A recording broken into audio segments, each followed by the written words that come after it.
नमस्कार, मैं हूं अनुज मिश्रा और आप देख रहे हैं SPN 9 न्यूज। 3 तलाक, बहुविवाह और हलाला जैसे मुद्दों पर मुस्लिम औरतों के साथ साथ सरकार भी इस पर अमल करने की सोच रही है, लेकिन कई राजनीतिक दल ऐसे हैं जो अपने वोट बैंक को भुनाने के लिए इन सारी चीज़ों को कहीं ना कहीं दरकिनार करने में लगे हुए हैं। सुप्रीम कोर्ट में याचिका दायर डॉक्टर समीना जो हैं, उन्होंने याचिका दायर की थी और बहुविवाह, 3 तलाक और हलाला जैसी चीज़ों पर वो हमेशा लड़ना चाहती हैं। उनसे कहीं ना कहीं जो मुस्लिम औरतें हैं उनसे निजात पाना चाहते हैं ऐसी प्रथाओं से, क्योंकि कहते हैं कि आस्था और धर्म ये एक ऐसी बीमारियां हैं जो लोगों को जकड़ कर रखा है और इन सारी चीज़ों से निजात पाना एक बहुत बड़ी चुनौती है कि किस तरीके से हम इन चीज़ों के लिए से लड़ सकते हैं। यानी कि डॉक्टर समीना कहती हैं कि बीजेपी सरकार जो है संसद में ये सारी चीज़ों को पर कानून बनाना चाहती है बीजेपी सरकार, और इस पर कहीं ना कहीं अमल करना चाहती, बिल पास करवाना चाहती, लेकिन विपक्ष जो है, कांग्रेस है, वो इस पर ध्यान नहीं दे रहा है। और उन्होंने साफ तौर पर कहा है कि अगर विपक्ष ध्यान नहीं दे रहा है, अगर इसमें कोई ढिलमुल रवैया विपक्ष ने अपनाया, तो मैं मानूंगी कि राहुल गांधी कहीं ना कहीं बहुविवाह प्रथा को सपोर्ट करते हैं, 3 तलाक को सपोर्ट करते हैं, और मैं कहीं ना कहीं उनको भी शादी 3-4 औरतों से शादी कर लेनी चाहिए और उनके घर बारात ले जाने की किस तरीके से बात की है डॉक्टर समीना ने। आइए देखते हैं इस रिपोर्ट के जरिए। बहुविवाह और हलाला को असंवैधानिक करार देने को सुप्रीम कोर्ट में याचिका दायर करने वाली डॉक्टर समीना का कहना है कि महागठबंधन के नेता 3 तलाक संबंधी बिल में रोड़ा अटका रहे हैं। राहुल गांधी यदि बिल पास कराने में सहयोग नहीं करते तो इसका अर्थ है कि वे शरिया कानून और बहुविवाह का समर्थन करते हैं। ऐसे में उन्हें तलाक पीड़ित 4 महिलाओं से शादी करनी चाहिए। यदि राहुल गांधी ऐसा नहीं करते तो वे खुद बारात लेकर उनके घर जाएंगे।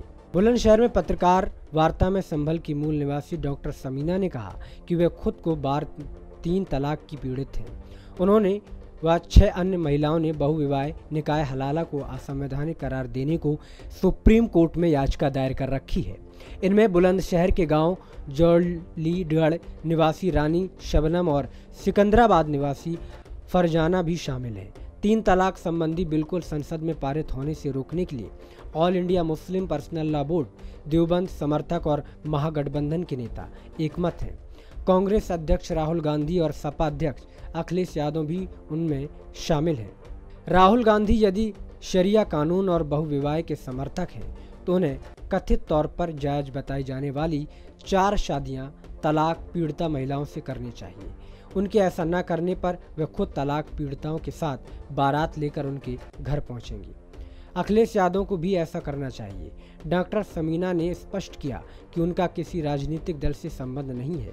हालांकि प्रधानमंत्री नरेंद्र मोदी मुस्लिम महिला हितों के लिए सकारात्मक कदम उठा रहे हैं। मुस्लिम राष्ट्रीय मंच के मेरठ प्रांत संयोजक कदीम आलम, जिला संयोजक मोहम्मद रेहान आदि रहे। रानी शबनम और फरजाना भी रहीं। इस दौरान अपने 2 बच्चों के साथ मौजूद रानी शबनम अधिकांश समय शुभकत्ती रहीं। बरेली में ससुर से हलाला के बाद मां बनी मुरादाबाद की पीड़ित महिला ससुर और शौहर के खिलाफ दुष्कर्म का मुकदमा दर्ज कराएंगी।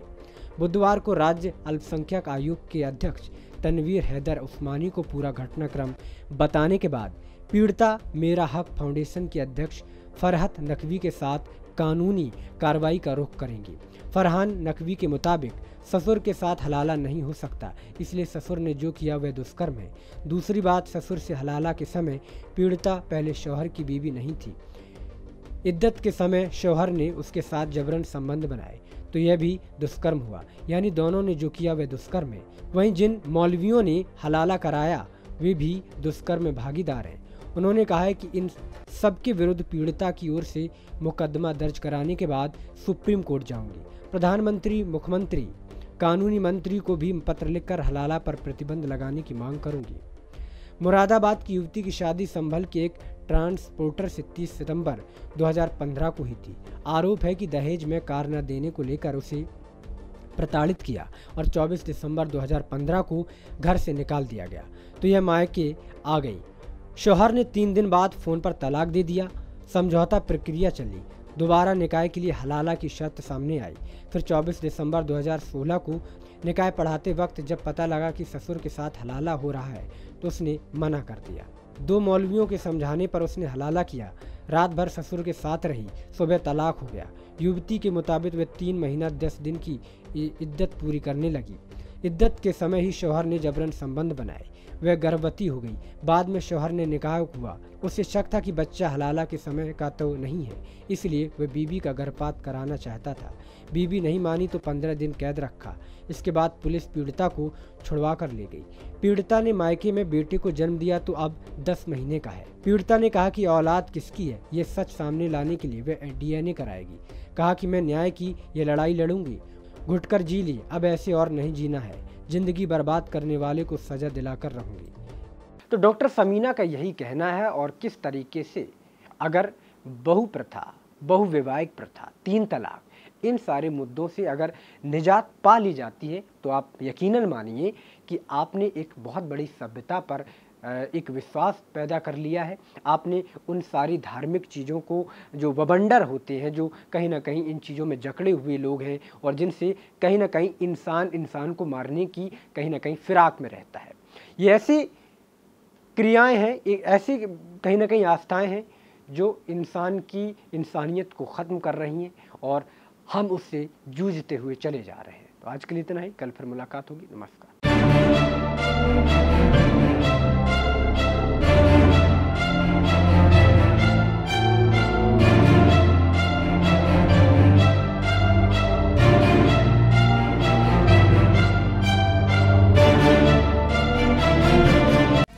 Start your career with us. अगर आप भी बनना चाहते हैं एंकर और रिपोर्टर, वीडियो एडिटर, कैमरामैन या फिर स्क्रिप्ट राइटर तो हमें संपर्क करें।